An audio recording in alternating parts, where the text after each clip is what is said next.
Hello guys, welcome to the channel. This is Rule. In today's video we have the next 3 classes and how they will use a new upcoming weapon, which is Spear on land for the next expansion, Gen 3's Wild. And we have the Warrior, Engineer and Thief.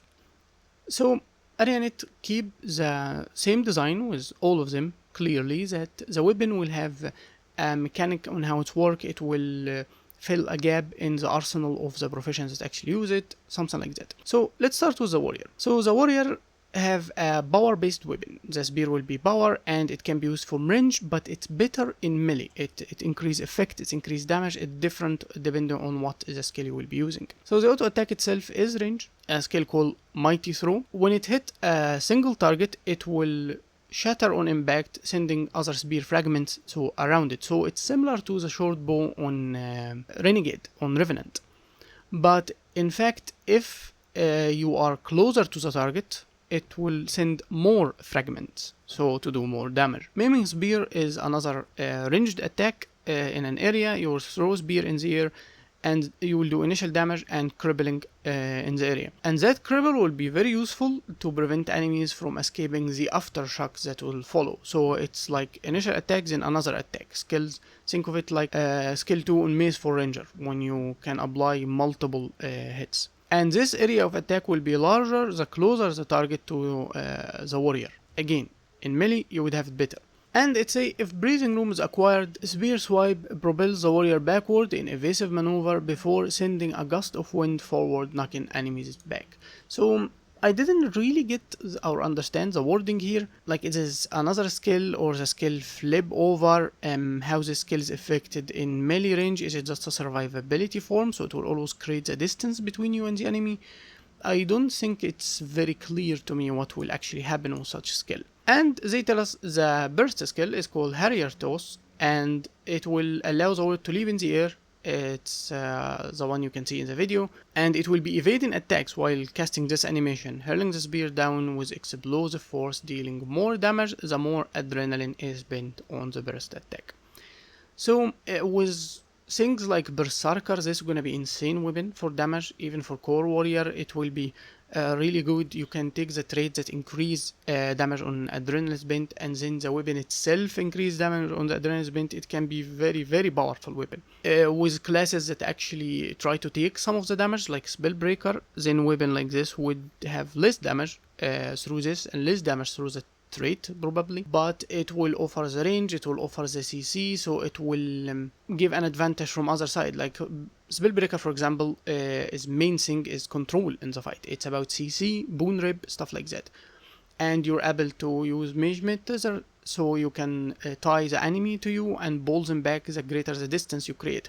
So you can simply knock them back and create more distance and then ball them again and immediately go into another sequence. I think this will be actually possible for warriors. Even if the class have specific limitations, the weapon will work well, and in my opinion Spellbreaker should never have as much damage as other class, able to apply like Berserker. The same way for Ranger, you don't want the same damage for Soul Beast to be simply on Droid, for example, or you would have the extra control of Droid with the extra damage. It'd be insane.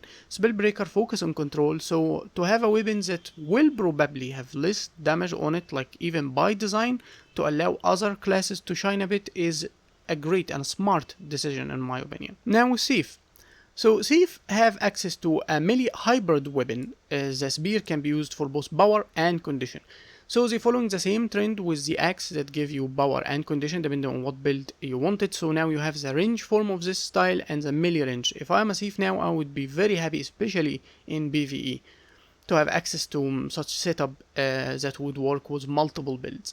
And they say that it is drawn inspiration from the system in Guild Wars 1 that Assassin players should be familiar with, but I have never played Guild Wars 1. So the way the spear work is quite unique.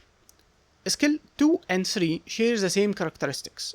They both will flip to another chain. So if you use the first skill, it will flip to a second part of the chain, and if you use it again, it will flip to the third. But they always the same thing. So if you use skill 2 and get access to the second part of the chain, you will access it in skill 2 and 3. It doesn't matter if you use the next skill is skill 3, for example, you will flip both of them to the last part of the chain, which is the third part. And the third part is combo finisher. And skill 4 and 5 and the stealth skill, all of them will gain additional bonuses following this finisher skill, the last part of the chain, if it was used. So also you will not lose access to this chain, like let's say you're in the second skill or the second part of the chain or the third part. If you used another skill, like even skill 4 or 5, what I understand, you will only lose it or you will start the chain if you finished it or if you hit an enemy and missed it, which is something for combatives more than it's actually for PvE. Unless you get blinded or something like that, you will be doing your rotation quite comfortably in PvE, obviously. So they given us an explanation of some of those skills. Mantis Sting is a lead attack, quick melee strike that inflict bleeding and cripple. This will flip. The second part of the chain will be Entangling Asp, which poison enemies and immobilize enemies that are affected by a movement impairing condition, which the cripple you already bought on them. And the finisher skill will be Falling Spider. This skill will inflict bleeding, poison, and vulnerability, inflicting additional stacks against enemies that are either immobilized or under a crowd control, a CC effect. So if you successfully put the whole thing, you will apply bleed and cripple, and because of the cripple, you will apply in the second tier, you will apply immobilize and you also apply poison. And the last part, the finisher, you will apply again poison and bleed and vulnerability and additional stacks because you already had immobilize on the enemy if you followed the same chain of this one skill. Each skill also give bonus trigger conditions are fulfilled by the previous skill in the chain. So the skill 3 also will have everything it needs if you follow the exact same chain in the entire rotation. But even without them, you have access to it from your traits and stuff. Thief can put poison and immobilize very easily, have access to other sources, have access to CC, like even stealing can put this to just simply apply it immediately. Like there is many ways to put it, but the skill already give it to you. So this is gonna be really successful if you set it up right in competitive, in my opinion. No one will just stand eating all that for you, but thieves have ways to already immobilize, already catch the enemy and unload huge damage with multiple hits immediately. Like we're gonna see some wonders and mix matching some animation skills using steals while attacking, using things from stealth, even saving up those skills inside the stealth. Remember, you don't lose it unless you miss it. To apply it again after another hit to take a dodge out of your enemy, stuff like that. You're gonna see interesting plays from Thief, in my opinion. And in PvE it's gonna be much simpler. People will find the most perfect rotation, the highest damage, they will use it and count on it depending on the build, and they will not struggle with landing the hits or anything. So now with Engineer, and this is probably the most confusing class, at least to me, they have released with the Spear information. So let's read it together. The Engineer will have a melee-oriented hybrid damage weapon.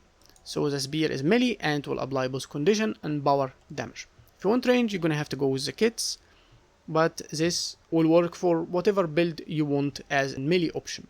And it is a single targeted focus, so it's very great in group content, but in open world when you need to hit multiple enemies, it will still work, but the highest damage will be still focused on a single target. And for competitive, clearly you can pick people off easier with it and still mixing it with other damage sources, other tools like kits and stuff. It will be very great. So your primary skill for this weapon is called Conduit Surge. This skill will dashes you to target who apply a focused effect on them. So I guess it's like skill 2 or 3, something like that. And once you hit the enemy and put the focus effect, there is a lot of things going to happen on this effect on the enemy. You will keep charging them for charge them for future attacks. Every other weapon attack will apply bonus effect or work to maintain this focus effect. So some skills, once they hit, they will keep like this duration of it. I guess it have a duration and you can keep it up with other skills or have a bonus attack like bonus damage or extra conditions, stuff like that. And if the enemy got defeated while having focused effect, this skill will refresh immediately so you can pursue the next target. Now Lightning Rod skill constantly available while wielding Spear, so I guess that means it's the auto attack for the Spear. The Engineer will create segmented Lightning Rod that spins around them. They will deal damage but bonus damage to focus target and gaining an amplifying effect with a bonus for hitting focus target. So you will find the spear is quite similar or have some similarities with the hammer for Catalyst, with the spinning hammers that can produce with different elements. For the next skill on the same slot, so I guess the auto attack have like a single skill that will flip once you completed the amount of lightning rods. Like I have no idea which to put this skill. I'm not sure it's the auto attack. Like they didn't make it clear to us. But however, electric artillery, when the lightning rod is completed and hovering over your shoulder, you can choose to launch it at your target, immobilizing them and applying damaging condition based on lightning rod success. So you would apply, let's say, poison, bleed, burn, whatever to the enemy based on, I guess, how many rods that actually hit it, or if it's hit it at all.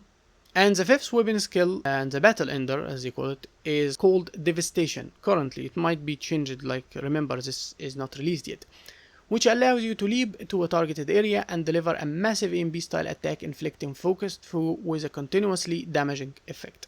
So again, condition damage. So the final judgment is clearly when we see this weapon in action, like in stream when we try in the beta, and even then things can be changed. That's why we have beta, so they will change some of the weak animation, we could say, for some classes will be finalized, some skills would be changed, add to it, take from it. But for now, as a general idea of the design of the spear, the choice for the weapon makes them extremely exciting, extremely fresh in my opinion. The mix between melee and range and having special mechanics makes the weapon feel like a really big tool, not just a weapon with few damage and tooltips like we used to have with the elite specialization most of the time, because the elite specialization was the focus. So I guess I'm quite excited for the spears in general. And I would like to say that they also given you some options that you didn't really have.